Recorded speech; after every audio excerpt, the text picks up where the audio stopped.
Hey, welcome to Socialism for All. I'm an anti-revisionist Marxist-Leninist who spent thousands of hours of my life studying communism, offering human-read Marxist audiobooks and commentary to the US left and anyone else who cares to listen. So I've been doing this channel for about 5.5 years, and if you've been following for a while, you know I don't do as much React content as I used to do. I did kind of a lot in the first couple of years, partly as I myself was separating out politically from what we've termed the SOCDEM gang, the Social Democrats like Humanist Report and Kyle Kalinske and all that kind of stuff. What I learned studying Marxism-Leninism is that while social democrats will claim to improve capitalism or reform it over time, history shows that just never happens. Instead, their more moderate position tends to buy time for capitalism in crisis and functionally contributes both directly and indirectly to the anti-communist bloc, whose purpose is to defend the capitalist order against communist incursion. Now, that's at least the case with the Social Democratic leadership. The Social Democratic rank and file, who might be members of Social Democratic labor unions, or who follow some of these people in some capacity, may become communist allies and might be persuaded to support an actually socialist movement under the right circumstances and particularly given the right information. That's where this video, a Hasan reaction video, only my second ever on the channel, comes in, because Hasan has been showing signs of what we call in Marxism opportunism. That is, forming alliances with groups which have fundamentally irreconcilable interests. In the history of Marxism, there's been a lot of this, particularly in the Second International, the Second Socialist International, around the time of World War I, with politicians like Karl Kautsky, who, when push came to shove, endorsed World War I and had workers killing other workers for capitalism, which Lenin, the Bolsheviks, and any other ardent Marxists opposed. Kautsky was a leader of the German Social Democrats, and there actually would be a German communist uprising in 1918 to 1919, which was crushed with the help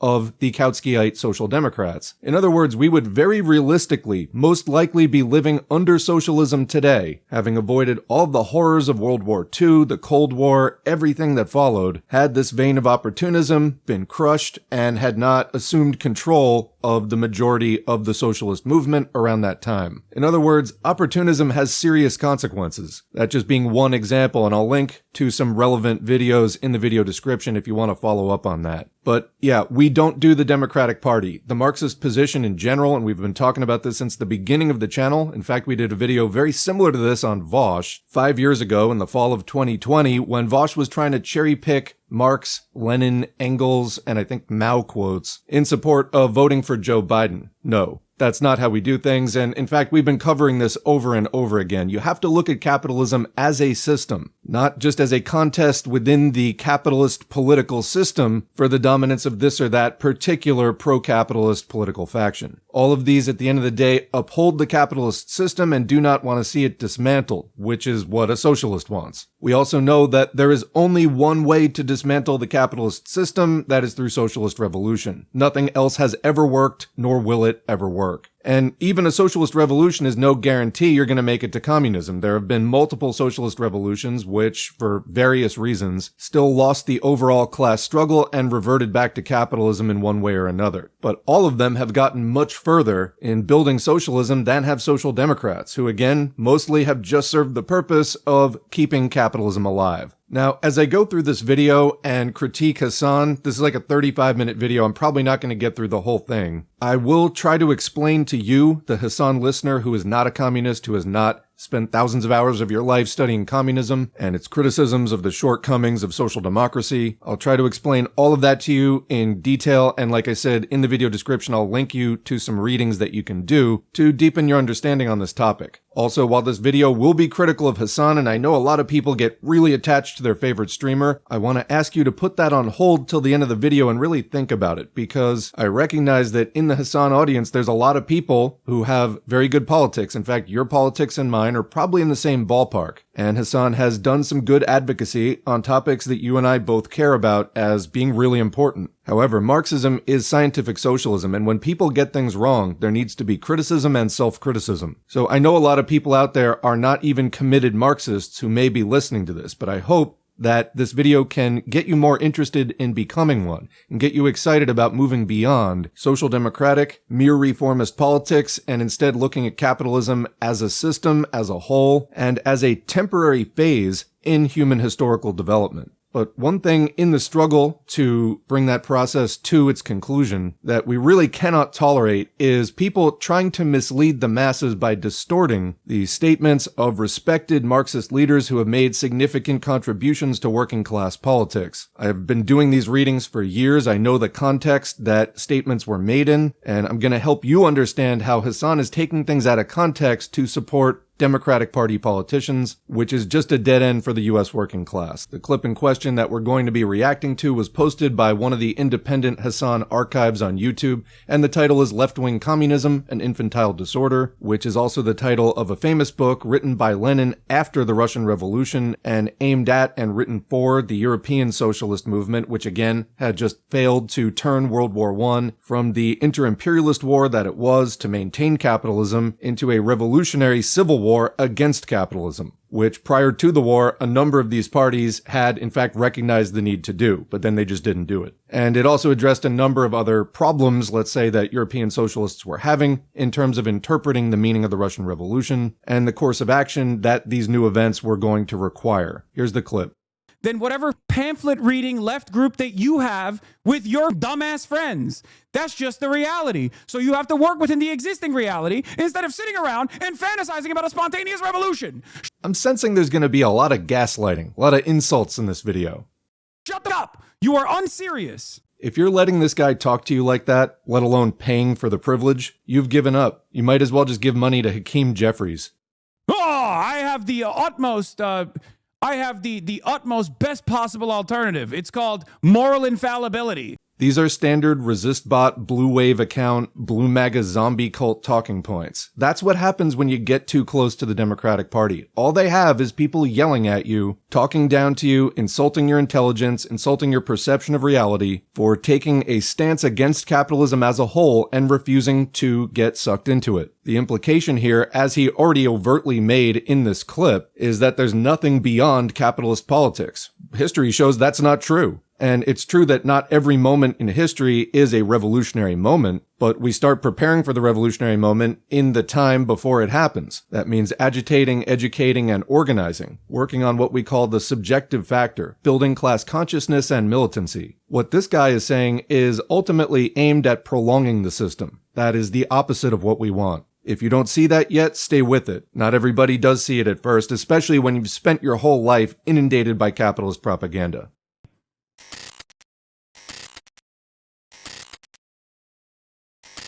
I mean, this is the classic. Left-wing communism and infantile disorder. Should we participate in bourgeois parliaments?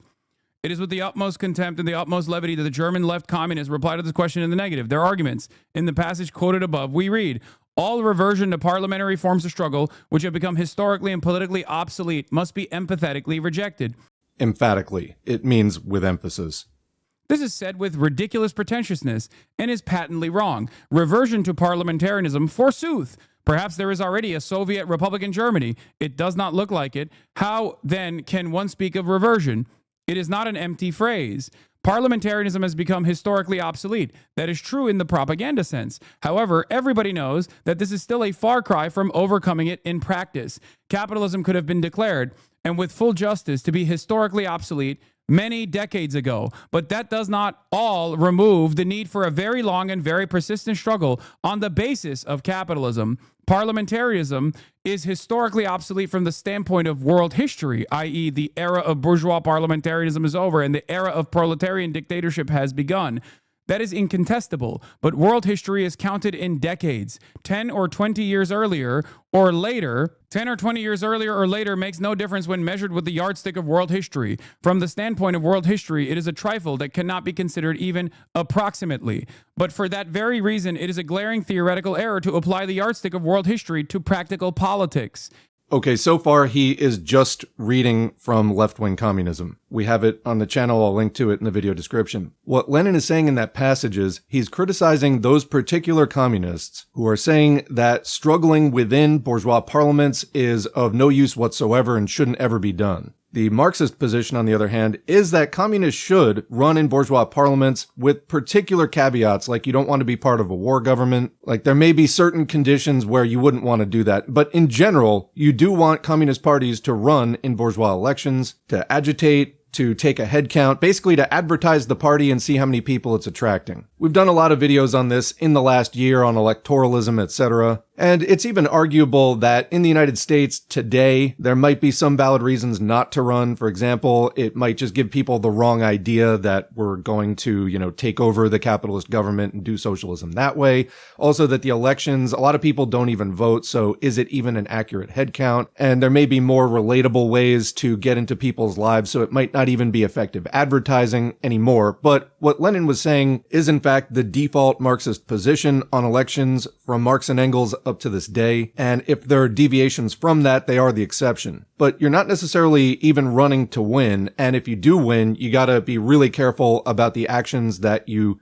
do within the capitalist government, that you don't end up giving legitimacy to the capitalist government. And there's a lot even Lenin wrote about the group of Bolsheviks who got elected to the Russian parliament. And the Comintern, when that was set up, also had guidelines for the parliamentary group of whatever communist party was a member party. But I'm not saying that Hasan is wrong because there's some exemption that, this doesn't apply to the United States. There is a major thing, which if he was a Marxist, he would know. And this was also the downfall of Vaush when he was trying to invoke Mao to get you to vote for Joe Biden, is that the entire premise is that you're running in your own party, not in a capitalist party. You're not tailing bourgeois politics, as we say. So, in other words, this isn't to do politics in support of the Democratic Party. Political parties, after all, are the concentrated perspective and representative body of a class. So this is all premised on having a separate communist party and not working within a capitalist political party, like the Democratic Party, which is owned by the 1%. I don't know if he ever is going to connect that in here, but let's continue. Is parliamentarianism politically obsolete? That is quite a different matter. If that were true, the position of the left, but it is proved by a most searching analysis, and the lefts do not even know how to approach the matter. In the thesis on parliamentarism published in the Bulletin of the Provisional Bureau of the Amsterdam of the Communist International, number 1, February 1920, and obviously expressing the Dutch left or left Dutch strivings, the analysis, as we shall see, is hopelessly poor. In the first place, contrary to the opinion of such outstanding political leaders as Rosa Luxemburg and Karl Liebknecht, the German lefts, as we know, considered parliamentarism politically obsolete even in January 1919. We know that the lefts were mistaken. This fact alone utterly destroys, at a single stroke, the proposition that parliamentarism is politically obsolete. It is for the lefts to prove why their error, indisputable at times, is no longer an error. They do not and cannot produce even a shred of proof. A political party's attitude towards its own mistakes is one of the most important and surest ways of judging how earnest the party is and how it fulfills in practice the obligations towards its class and the working people. Frankly, acknowledging a mistake, ascertaining the reasons for it, analyzing the conditions that have led up to it, and thrashing out the means of its rectification, that is the hallmark of a serious party. That is how it should perform its duties and how it should educate and train its class and then the masses. By failing to fulfill this duty and give the utmost attention and consideration to the study of their patent error, the lefts in Germany and in Holland have proved that they are not a party of a class, but a circle, not a party of the masses, but a group of intellectualists and of a few workers who ape the worst features of intellectualism. So again, pausing, the joke's on him and he doesn't even know it yet, because although he hasn't stated it in this clip so far, is that Hasan's whole effort here is to rally people behind the Democratic Party. Now, think about the passage he just read there. Lenin is criticizing the German ultra-lefts, that's what he really means when he puts left in quotes, for not frankly acknowledging a mistake, ascertaining the reasons for it, analyzing the conditions that have led up to it, and thrashing out the means of its rectification or setting it straight. Lenin says that is the hallmark of a serious party. That's how it should perform its duties and how it should educate and train its class and then the masses. Again, the error, Lenin says, is that the ultra-lefts have renounced parliamentary struggle. Not that they have quit participating in a bourgeois political party. In fact, Lenin is referring to them as a would-be party that has a class attached to it. Well, what's the Democratic Party's class? If you think it's the working class, you are way behind, really need to get caught up. The Democratic Party fundamentally is owned by and works for the 1%. They're a genocidal imperialist political party. Let's continue the quote. By failing to fulfill this duty and give the utmost attention and consideration to the study of their patent error, the pseudo-lefts or ultra-lefts in Germany and in Holland have proved that they are not a party of a class, but a circle. So like just sort of an intellectual group, not a party of the masses, but a group of intellectualists and of a few workers who ape the worst features of intellectualism. Intellectualism here being referred to as a petty bourgeois trend, which again in Lenin's writings is often linked to ultra-left errors such as individualist adventurism, or would-be ultra-revolutionary sounding activity which is actually divorced from mass activity and mass consciousness. So that's Lenin's criticism of the German ultra-left. Basically that they are just climbing up their own asshole and in fact retreating from the agitation, education, and organizing work that they need to be doing, connecting with the masses, etc., using every platform in the society that can be used for that effectively. But again, that's what a proletarian party does. That's what a revolutionary socialist party does. Does that apply to the Democratic Party? No, they are in fact our class enemy, and if you want to hear Lenin's criticisms of working with them, go read his writings on opportunism. Again, I'll link some in the video description. Basically, he blamed opportunism for the collapse of the Second Socialist International. It's an opportunist position that Hasan is pushing. Let's continue. Second, in the same pamphlet of the Frankfurt Group of Lefts, which we have already cited in detail, we read, the millions of workers who still follow the policy of the center, the Catholic Center Party, are counter-revolutionary. The rural proletarians provide the legions of counter-revolutionary troops. Everything goes to show that this statement is far too sweeping and exaggerated. There was another guy, for the record, that also had an intellectual slant that decided that the peasant class would never play a formative role in any sort of revolution and would unironically be counter-revolutionary. He spent the rest of his days in Mexico, okay? The notion that you cannot win over the masses is antithetical to a mass line developing. The notion that you would assume that you cannot win people over, enough people over to your side. Okay, but our side is our side. It's not the Democratic Party. That's our enemy. That's the enemy's side. If you're trying to win people over to the Democratic Party, you are in fact helping the enemy. Why? The Democratic Party does not have internal democracy. You cannot really uphold a socialist platform from within that party. Now, what's getting passed off as a socialist platform is something like Bernie Sanders or AOC or Mamdani. They do not really talk about capitalism as a whole, the need for the end of the profit system of bourgeois private property. They do talk about free buses and free healthcare. As I've said before, in socialism there will be free buses and free healthcare, but socialism is not when free buses and free healthcare. What these people represent is basically the lost liberal wing of the Democratic Party. Since the 80s, the Democratic Party, as a participant in the planning and execution of the rollout of neoliberalism and the destruction of the social safety net, basically that mid-20th century quote-unquote golden age of social democracy in the United States, which wasn't that good for a lot of people anyway, also internally has crushed its internal relatively left wing. I mean, relative to the rest of the party. So basically what Bernie et al. Represent is a resurgence of like 1960s or 1970s liberalism. It's not socialism, it's not communism, it doesn't call for an end to capitalism, and that's why it's in the Democratic Party. They do rail against neoliberalism, but that's very different from being against capitalism itself. And actual communists want you, the listener, to understand the difference. Yes, there is a fight within the Democratic Party for whether their line is going to be, more Republican aping or whether it's going to bring back free buses. But that's the struggle, and it doesn't have to do with capitalism fundamentally. That's what Lenin was talking about, and that's the movement that we need to build. Oriented against capitalism fundamentally. It can be done. Capitalism can be ended. Socialism can be built. We can leave all this behind, but not from within the Democratic Party. Because of whatever background that they have or whatever worldview that they hold, okay, is antithetical to building any sort of serious movement. It's antithetical to building any sort of solidarity, okay? Ironically, we've moved beyond talking about Graham Platner here, okay? Like, I'm just specifically talking about the idea that you cannot exhaust all readily available options and that you think a revolution will organize spontaneously.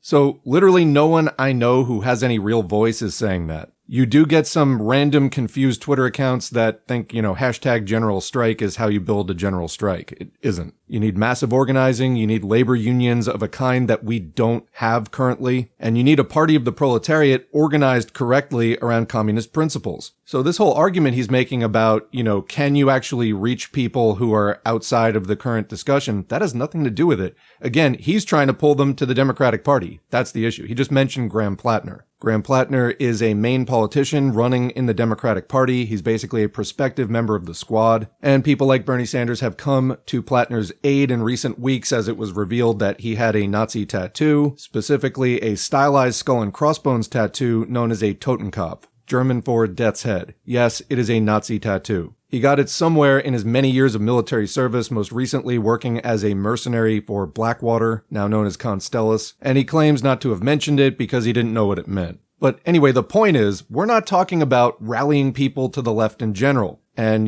tactics and strategies for doing that. We're talking about rallying people to the Democratic Party, which is not on the left. And the question is, should you be doing that at all? And I would say no. The system is breaking down and we need to rally people away from the Democratic Party. It's a fundamental task of the US left to do that. And Hasan is pointing people in the opposite direction. Another major task, like I said, rebuilding the labor movement. It's absolutely critical. But again, the Democratic Party here is really the point of contention. In my opinion, it is dishonest to get away from that because it is the main point of criticism here. I wonder if we're going to hear Hasan move back onto that topic.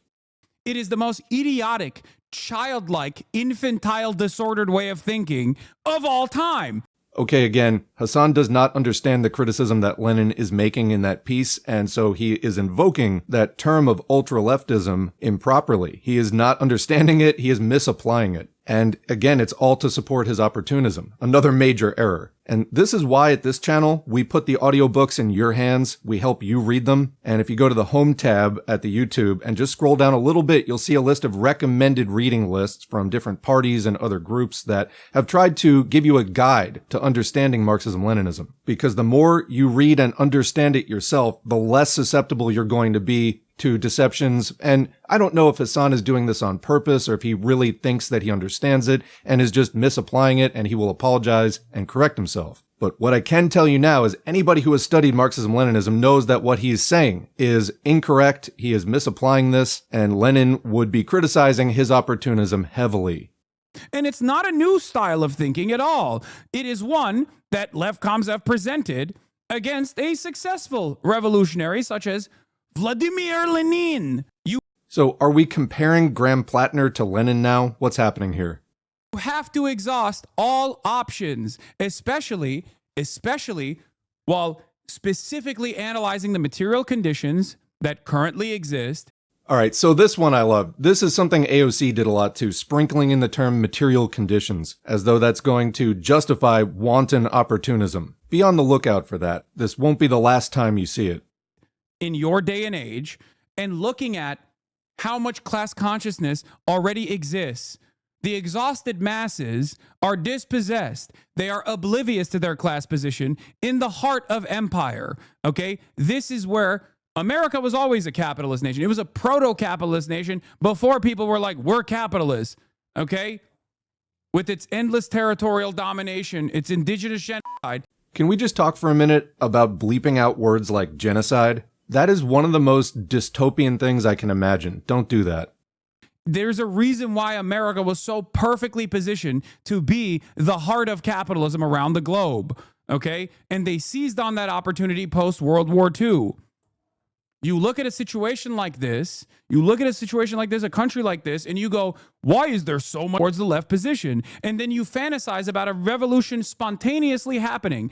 Again, no. That is not the position at all. We don't think that there's going to be a spontaneous revolution.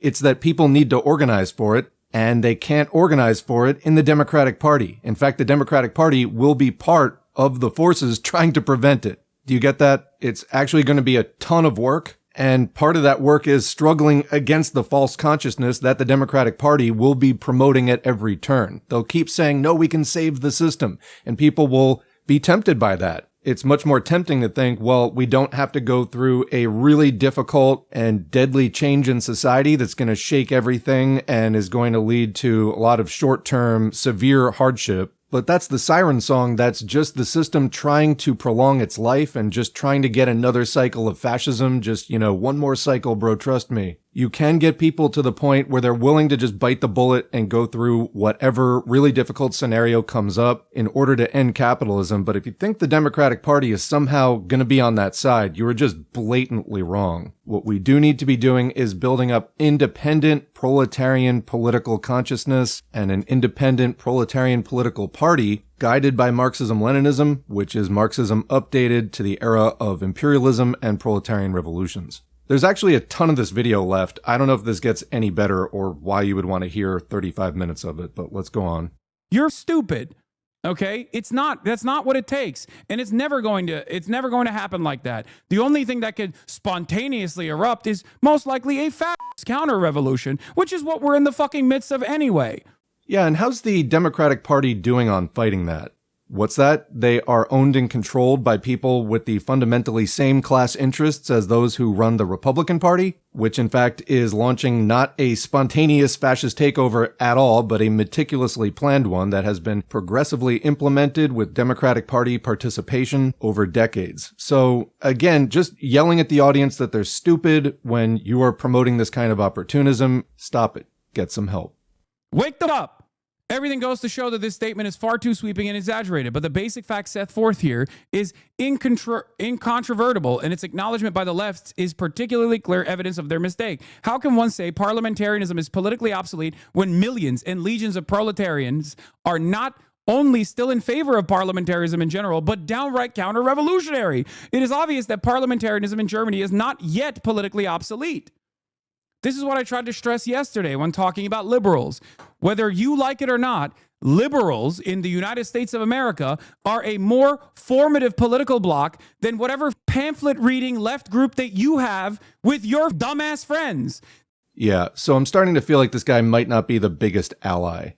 Honestly, it's just hitting me like how much people watch Hasan. That's not good. We have some real vitriol in this passage against people who read pamphlets, which I thought that the whole thing in this video was he was reading a pamphlet by Lenin, which I guess is okay if you're just cherry picking quotes out of it for your cool dude streaming thing, but not okay if you actually read the whole thing and put it in context. Also, are communists supposed to do outreach and try to get liberals to understand our position, to build the communist base, etc., or aren't we? And what role does voting for Democrats have in this? I've yet to hear really a direct defense of that. Instead, there's a lot of going on the offense against critics, and it's really unclear to me what the terms are here in the first place, because all he has done is misrepresent the Lenin pamphlet that he is reading passages from, and hasn't been particularly clear. I understand this is a clip, but at least in this passage so far, is not particularly clear about what the aims he wants his audience to follow are. What is it he's promoting? We can understand from outside context that it is Democratic Party progressives, but I have not really heard a direct defense of that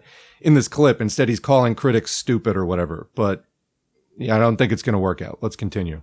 That's just the reality. So you have to work within the existing reality instead of sitting around and fantasizing about a spontaneous revolution. Shut the up. Again, we started on this clip. This is standard Democratic Party, a better world is not possible stuff. That is what this is. Right down to the misrepresenting the communist position as we think that a spontaneous revolution is just going to happen somehow. When in fact, there will be objective conditions that happen due to the breakdown of capitalism, another 2008-like moment, for example. But our position is actually that we need to work on the subjective factor as much as we can, build the class consciousness, build the organization for when that happens. And struggling against and resisting people getting sucked into the Democratic Party, which is what he's trying to do, with their endless lies about the indefinite sustainability of capitalism. Look at Bidenomics. The entire thing of Joe Biden's, that we're living in like a dollar crisis now, basically. The inflation is just going and going. It's not at hyperinflation yet, but the cost of living crisis is terrible. And that's the housing crisis. It's everything. It's basic affordability of everything that you need to live. And the Democrats' answer to that was pissing on your head and telling you it's raining. They don't have real solutions to this. And so we need to pull people out of that party, not lead them in. I said it 5 years ago in the Vaush Joe Biden video. They pull you right, you don't pull them left. That's how it works. And although there is a ton left to this clip because I think he just streams hours and hours a day, I am going to leave it here because we have come full circle, at least to how this clip was done. There's like another 20 minutes of this at least. I need to preserve my brain to do the audiobooks, which are the backbone of this channel. So I am going to leave it here. There's something later in that clip which is particularly egregious, which hasn't already been addressed, at least in principle, before. Let me know in the comments. Maybe we will revisit the rest of the clip in the upcoming live stream, which is going to be at twitch.tv/socialism S4A this coming Thursday, October 30 at 1 p.m. Pacific, 4 p.m. Eastern, and 8 p.m. UTC. It's probably the second to last time I'm going to be streaming this year, so if you like those things and want to get in on one, again, October 30, twitch.tv/socialism S4A.